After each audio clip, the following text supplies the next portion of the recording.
Good Wednesday evening, everyone. You are watching the Maryland GOP's Direct Line show.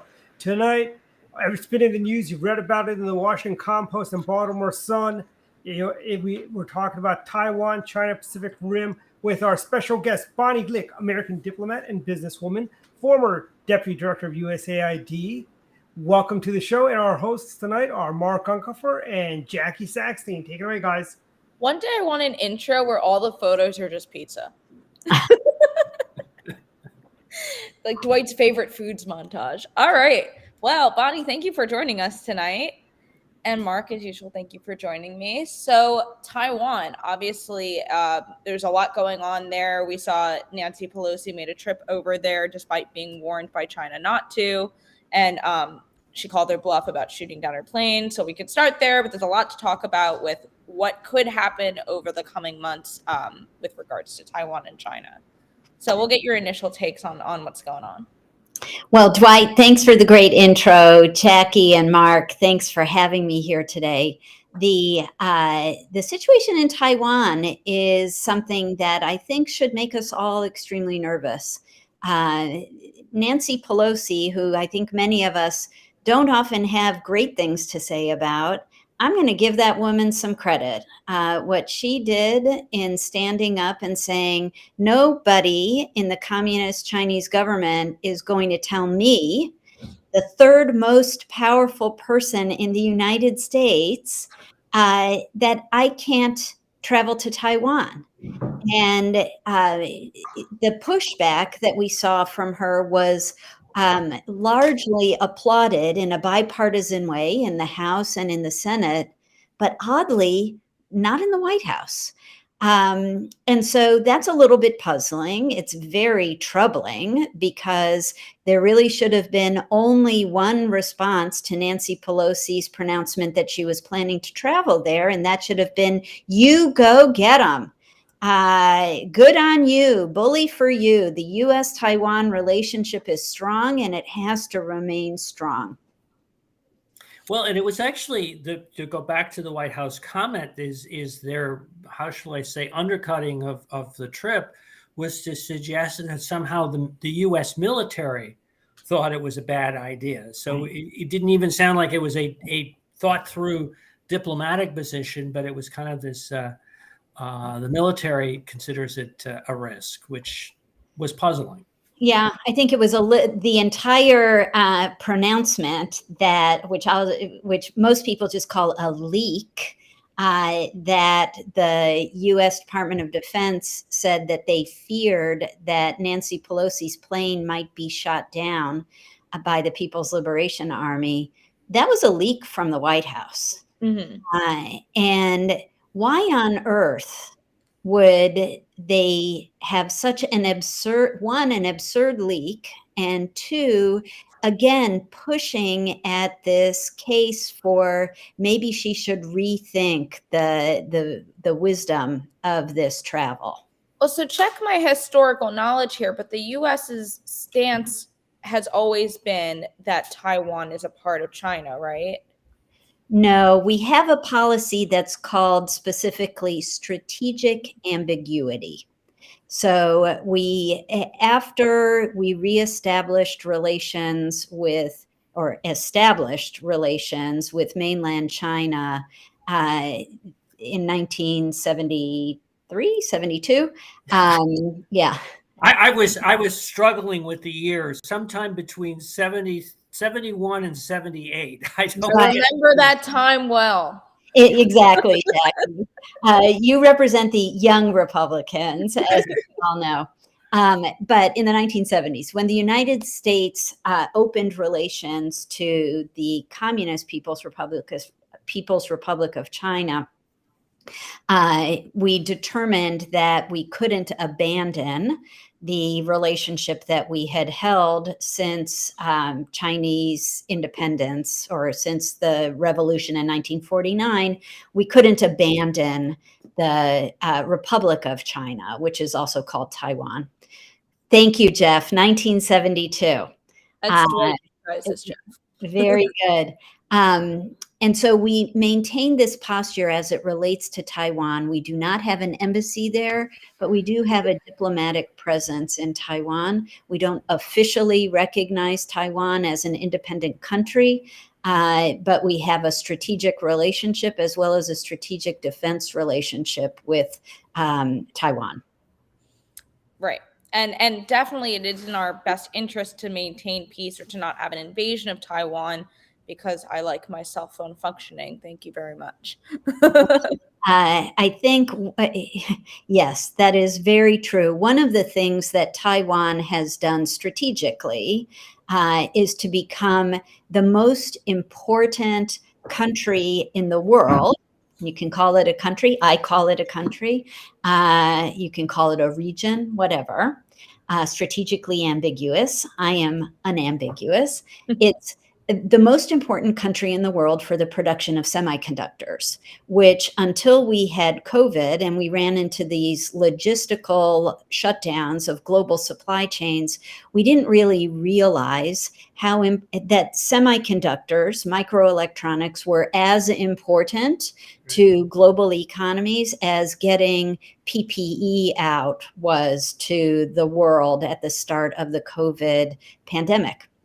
So we now know that the semiconductor chip, the microelectronic integrated circuit that's in our cell phones, one, was invented in the United States, was developed in the United States, was made vital by the United States.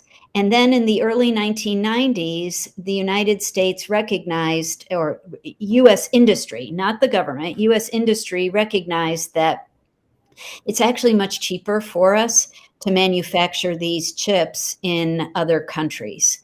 And other countries have undertaken all kinds of subsidies and government support for R&D to build up chip manufacturing capabilities, Taiwan chief among them. And so a lot of IP that was developed, intellectual property developed here in the United States, was offshored. And Taiwan principally was an enormous benefactor of that.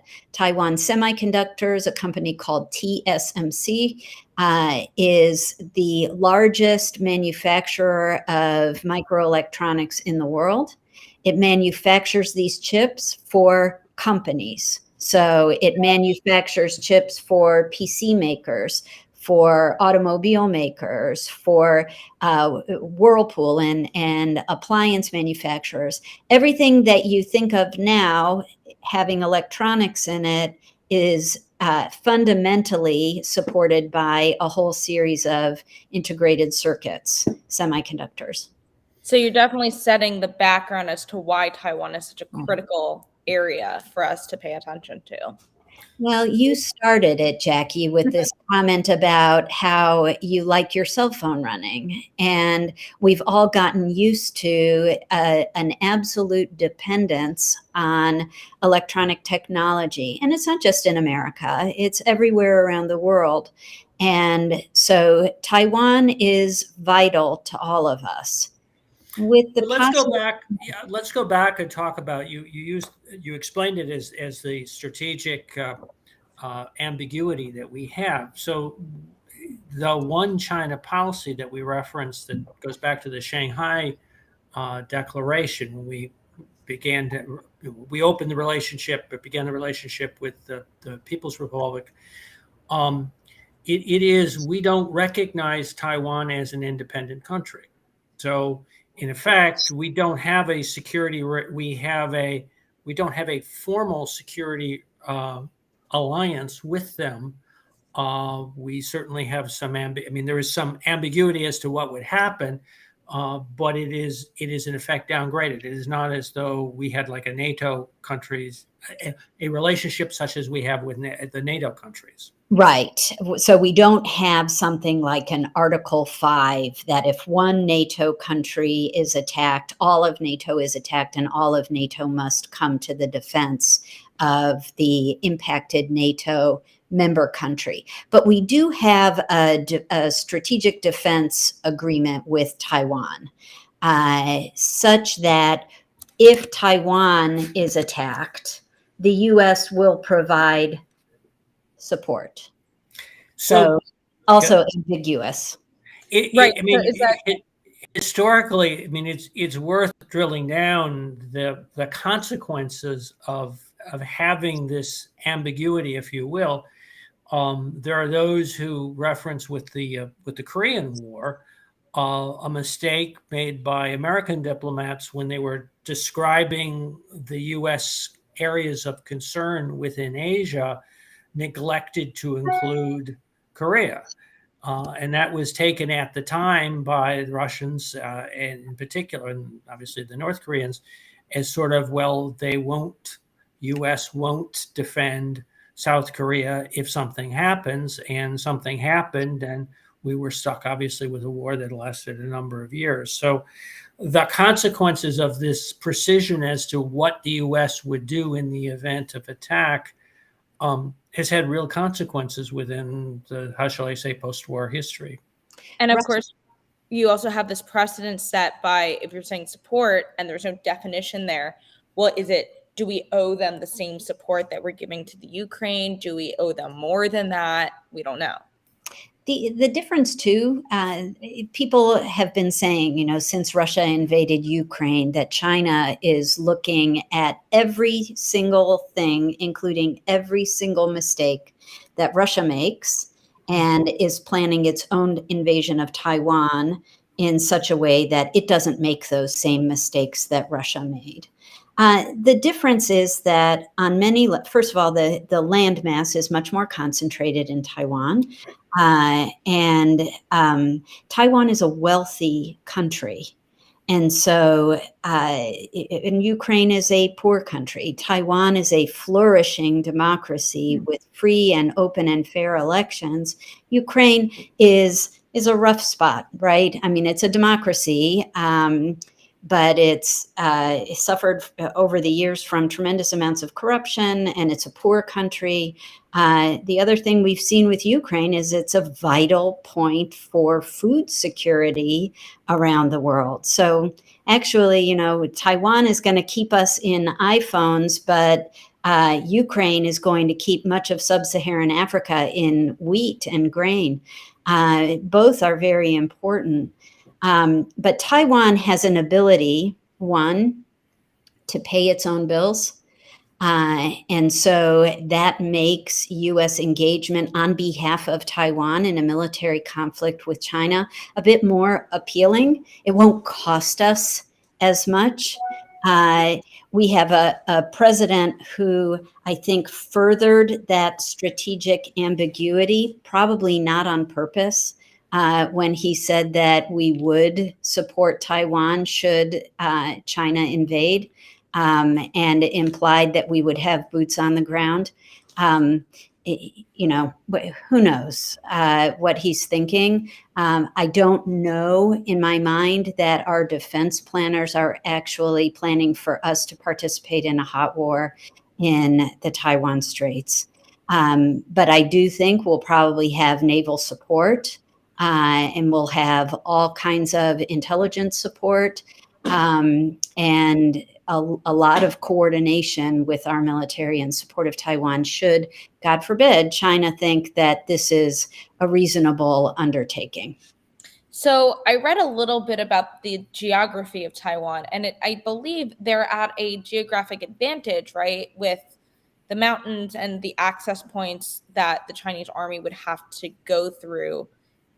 I think I read that. No? You don't know? China has 1.5 billion people. They could just, overwhelm on so many levels an island of 21 million people.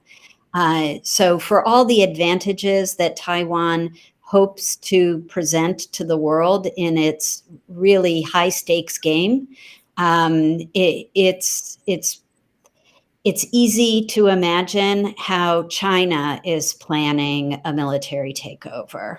Mm-hmm. And it is really, I mean, you've laid out the differences between this potential invasion and what's happening in the Ukraine with Russia. But I can't help but think parallel-wise, people thought when Russia invaded the Ukraine, Ukraine's gone in 3 days tops, and they're still fighting. And as you mentioned, they're a much poorer, resource poor country, especially from a military perspective, than Taiwan.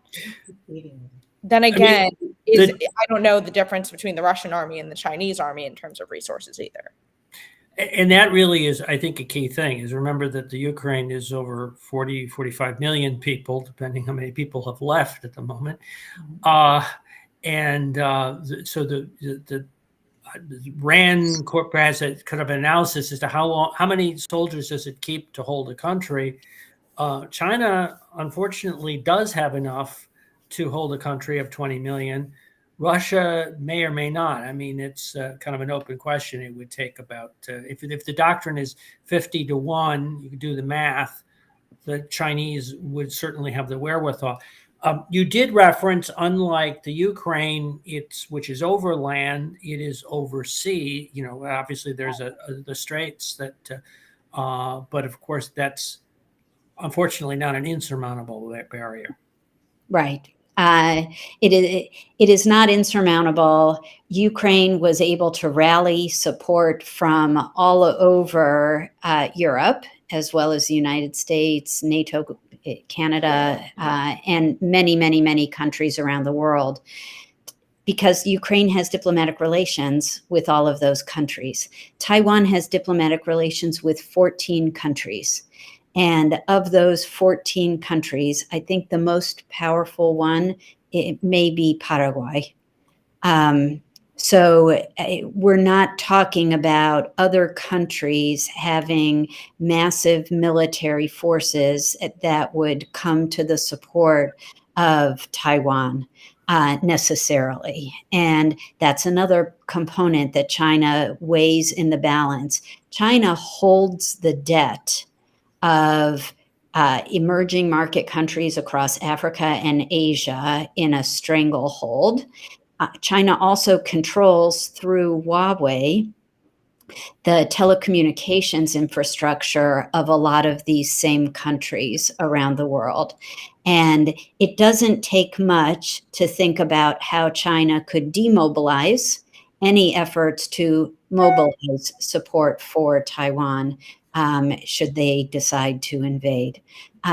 These are really scary possibilities, and the idea that they are actually now possibilities, I think, is a testament to weak American leadership.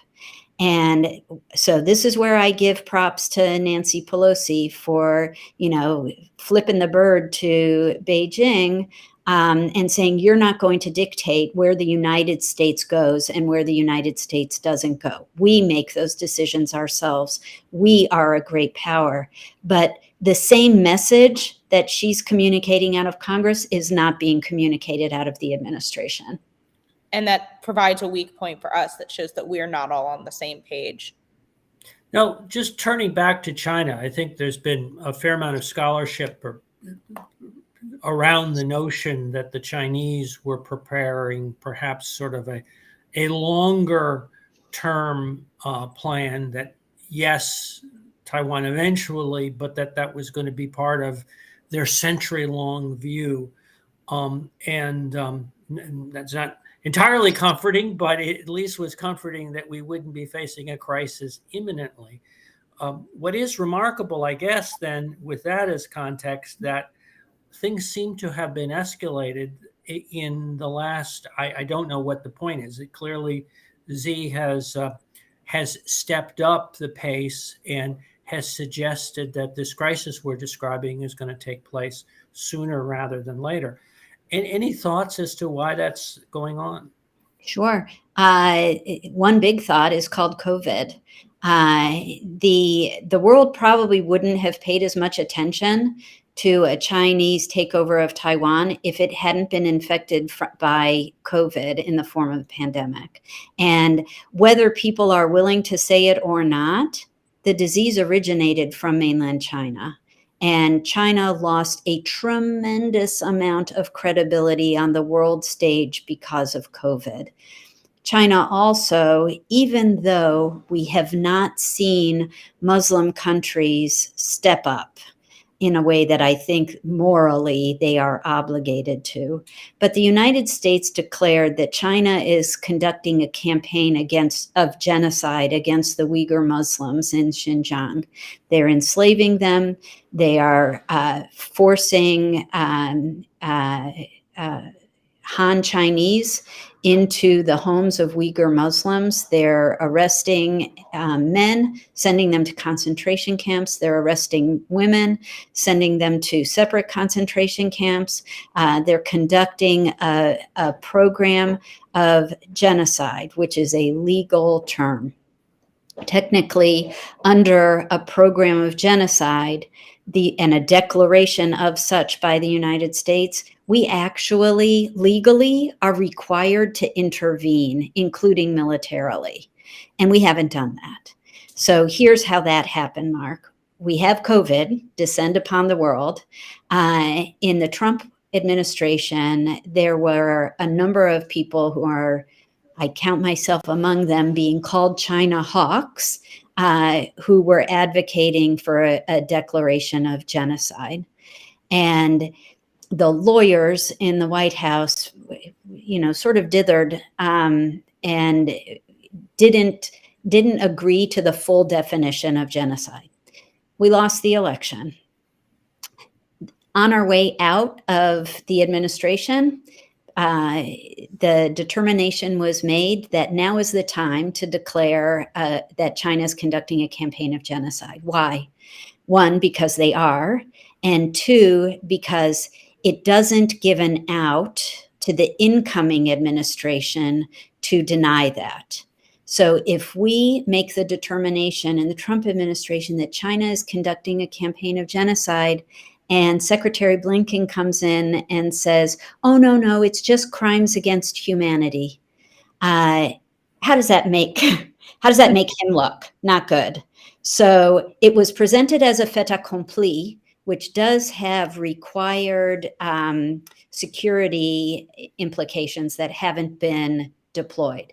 But China knows what the U.S. must do when genocide is declared. So hurry up. And in the meantime, they've also taken control over Hong Kong, which had a special category for 50 years that they also sped up the timeline on, so that they could regain control or take complete control over Hong Kong.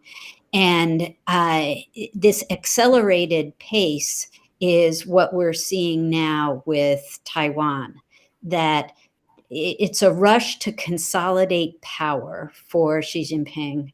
And that is what is incredibly jarring. What if we don't stand up and say Hong Kong is too much? If we don't stand up and say genocide against the Muslim population is too much, China bets now is the time. They're not going to say a takeover of Taiwan is too much.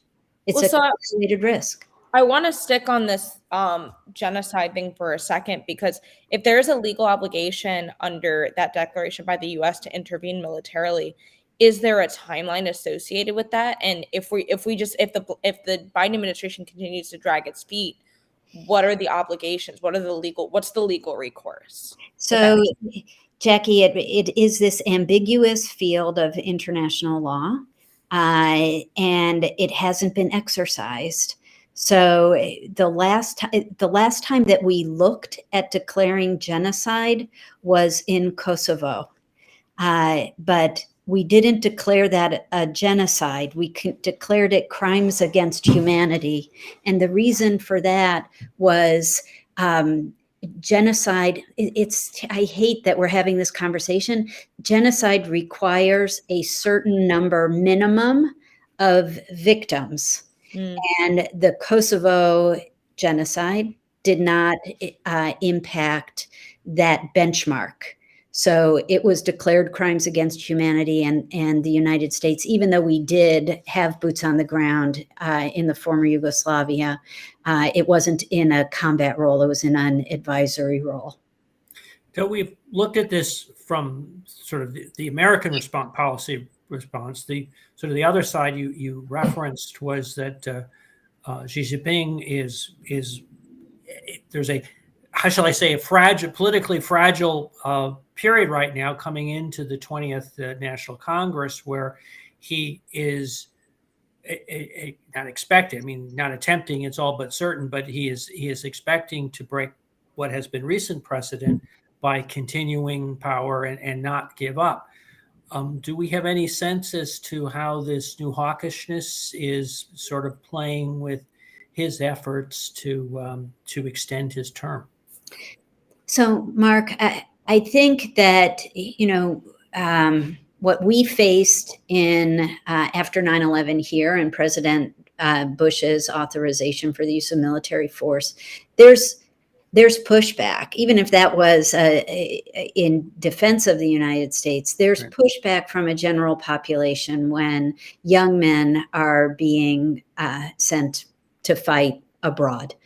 And so my guess, and maybe it's just my hope, but my guess is that Xi Jinping waits until after the Party Congress before taking any aggressive action on Taiwan.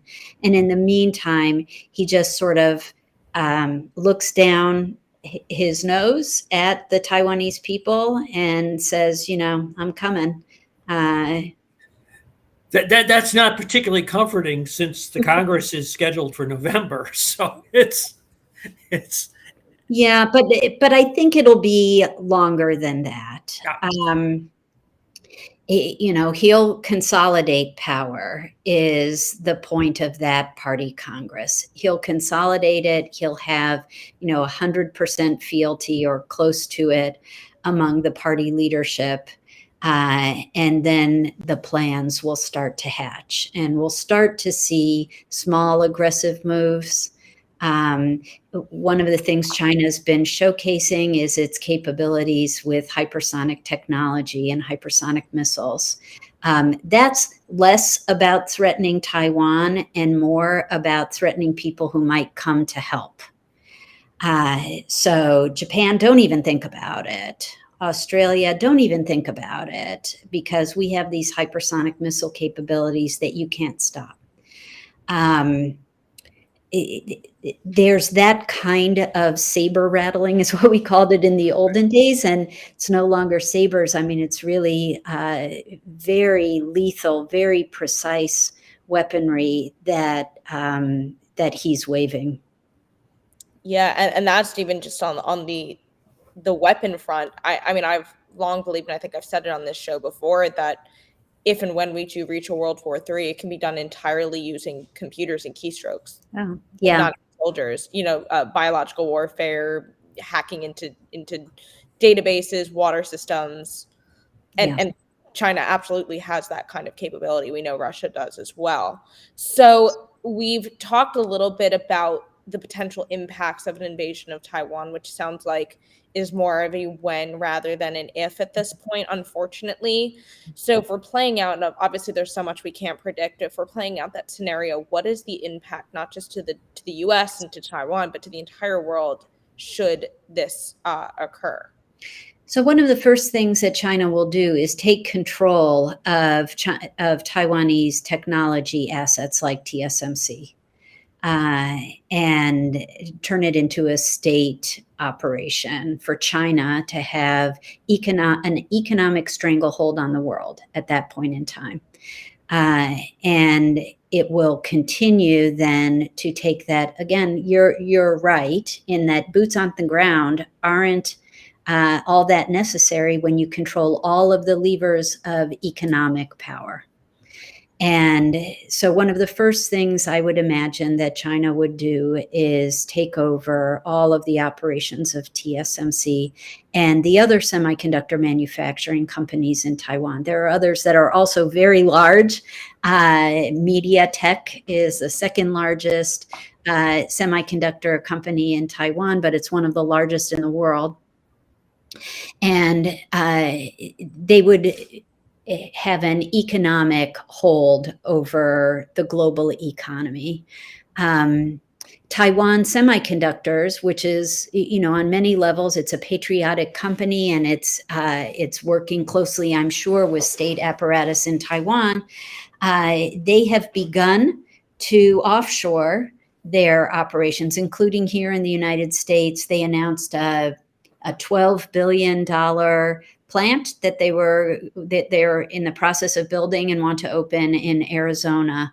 They're making these kinds of strategic plays, both in the United States, in Europe, and around the world, so that they can kind of distribute their assets, making it harder for overall People's Republic of China control. I think we're probably seeing an increase in the number of young Taiwanese who are applying for visas to come to the United States and to go to other countries. And a brain drain out of Taiwan would be a tragic hit, and it would be entirely understandable. But it complicates Taiwan's ability to defend itself. Mark, you mentioned the refugees who have been leaving Ukraine. I think we're up to something like 7 or 8 million Ukrainians have left Ukraine. That is a devastating blow to a nation and to a nation's sense of self. And it's all of those things that are, short of a shooting war, Right, psychologically very damaging to the Taiwanese people. now returning a little bit back to China has also been experiencing and probably as serious or significant economic challenges as it has faced in recent decades, both with the shutdowns that have taken place because of COVID, I guess originally COVID, but now with the shutdowns that are taking place in the sort of zero COVID policy requiring it. There is also huge problems that they're having in their real estate market. Most recent, in the last year or so, in a slow motion collapse of a number of the developers. Most recently, though, this issue of mortgage strikes on the part of people who haven't had their homes delivered. How does this affect at all the administration? Does this, in fact, one of the things is we're assuming that this perhaps an assumption could be that this makes the administration, the CCP, weaker. The other piece is that it perhaps forces them to be able to focus people's attention in some other direction, which of course then makes the situation with Taiwan that much riskier. Right. Any thoughts about how the economy may well be affecting all of this? So China, since it entered WTO, the World Trade Organization, which I think was in 2004, maybe Jeff can fact check me on that, but I think it was in 2004, China has had sustained year-on-year growth that has been the envy of the world. But here's the thing. 1, not sustainable, but 2, probably not even accurate, right? Self-reported, when the Chinese Communist Party has vertically integrated state-owned enterprises with the People's Liberation Army, with the Chinese Communist Party. So the claim of 8% year-over-year growth on a consistent basis is remarkable. It is a miracle, and it probably isn't accurate. That said, the economic collapse that it was looking straight in the face with COVID, both from the shutdown of global supply chains and their export markets, because they're the exporter to the world, as well as their own inability to staff their massive manufacturing facilities all over the country. They were looking at, I want to say, something like 2% economic growth, which for them is the equivalent of a recession. And for Xi Jinping, who has never presided over a recession, it's a panic moment.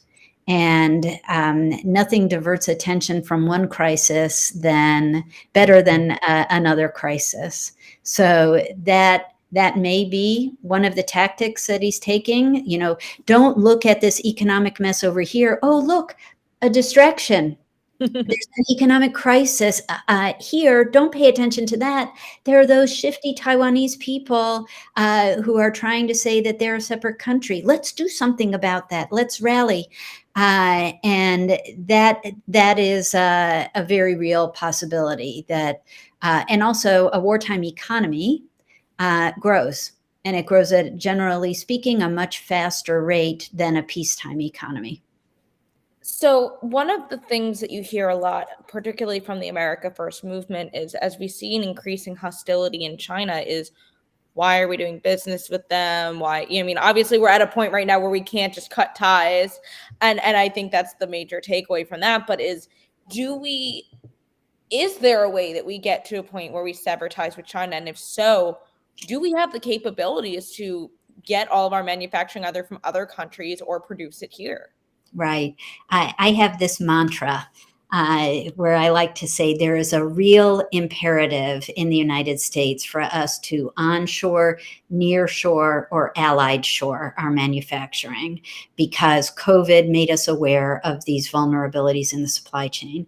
There are things that make no sense for us to manufacture here, but they can be manufactured in our hemisphere by our allies. There are high-tech things that we manufacture here, not enough, but we have allies around the world who are also similarly manufacturing, and we can keep those supply lines open. The economic concerns that we have are really in our face. And Jackie, remind me what your question was, because I got on my shoring thing. What is the potential for us can we do it? Can we do it? Yeah, can we do it? That's a huge and good question. And I think that the decoupling, that was your question. How do we decouple from China? And our economies are so intertwined right now, and we're a free market economy. So telling an American corporation, get the heck out of China when they're making profit in China and they're responsive not to their government, but to their shareholders. And in some of these cases, there are large Chinese Communist Party shareholders in these companies. It's hard for them, if not impossible, to decouple, at least in the short term. When we had a Cold War with the Soviet Union, our militaries were the threats to each other. We did not have an economic relationship with the Soviet Union the way we do with the People's Republic of China.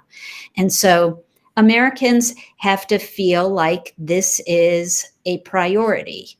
Are you going to say, I don't want any more cheap clothes. I want to spend a lot of money. I want cheap I don't want any more cheap electronics. I want to spend a lot of money. That's hard to convince Americans to do. Especially with inflation like it is, they're already getting a taste of it. Correct. Although it's fair to say, though, part of the sort of middle term economic challenge that China faces is that it has sort of reached the point where it is no longer, the China price being the lowest price. Right. There are other countries that are competitive for that. Are now kind of hitting the ceiling, if you will, for that particular model. They have challenges demographically with the workforce has stopped growing because of the consequences of the one baby policy in China. So the transition may not be as difficult. I mean, it is difficult, but it may not be as difficult because of the availability of other alternatives. But the other thing, Bonnie, that you mentioned that's also important is, and you mentioned so many major shareholders in American companies coming from the Chinese Communist Party, and it is also the information aspect. I mean, I personally don't have a TikTok because all of that information, no one reads the terms and conditions. I don't read the terms and conditions, but I know this from the news. China has access to all your data through that. And it's not just what cat videos you're watching online. It's everything. It's everything. If they're also I know that there's CCP investment in a lot of universities. There's so much data, WhatsApp, that they are getting from us. And so it's not even just the economic, it's the information aspect of it as well, the privacy. We're a free society. People post. We have conversations like this that are live streamed and recorded and downloadable. That doesn't happen in the People's Republic of China. And this is something that I think is important for Americans to understand. We have a fundamentally different value system from the Chinese Communist Party. We're based on free societies and free markets and free speech, and they are not. And so, we're always told it's not the Chinese people, it's the Chinese Communist Party. But the Chinese Communist Party has a hold over 1.5 billion people. I know we're running out of time, but when you think about the decoupling, and Mark, you're quite right that there are other countries that are stepping up to replace China as an exporter, but none of them has 1.5 billion people except India. And I will leave it at that, maybe, that, I do hold out hope that now the government of India has now had military skirmishes on the border with China. It knows that China is in no way its friend and partner. I hope that the relations that India has with the world are enough to to give pause to Xi Jinping. We have Narendra Modi now in India, who is a strong democratic leader. But India has elections and China doesn't. So we may not always have that great strength. We had President Trump, who was willing to take a stand. China was not undertaking any of this under President Trump. And now we have a weak president. So these are the ebbs and flows of democratic societies. But India is well positioned. And who knows? It would be amazing to see an India triumphant over China economically. Maybe that's in our future. It's definitely some positive food for thought. In the last couple of minutes we have before we go to whatever plugs we want to put in, I do want to get your take, because I mentioned this before the show, we'd be remiss if we didn't mention the raid on Mar-a-Lago and the immediate impacts that that's having, because it seems like that's pretty much all they're talking about on the news right now. So I'd love to get your initial reactions to that and what you think might be coming down the line as that information continues to unfold. And they did mention today, there's so much silence coming from both the DOJ and the Trump lawyers as well. Jackie, you said as the information continues to unfold, I don't think we're going to be getting any information. I think that this raid by the FBI or the DOJ was designed solely to embarrass President Trump. This is a man, though, who is not easily embarrassed, but intimidate, to frighten him and people around him. You have seen Republicans across the board, from Peter Meyer to Larry Hogan to Mike Pence, all come out and say, this is outrageous. Mm-hmm. And so, if the weaponization of our Justice Department is what the Democrats think is a wise move to shatter the Republican Party and its scion, if that's what Donald Trump or who Donald Trump is, I think they're sorely mistaken on this one. Yeah, and you even have people like Andrew Cuomo coming out saying this is a mistake.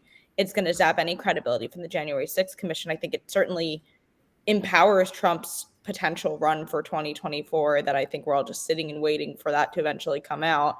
And I think if we're seeing, if they can do this to the Republicans, what's stopping the Republicans from raiding Hunter Biden's house the second that they can?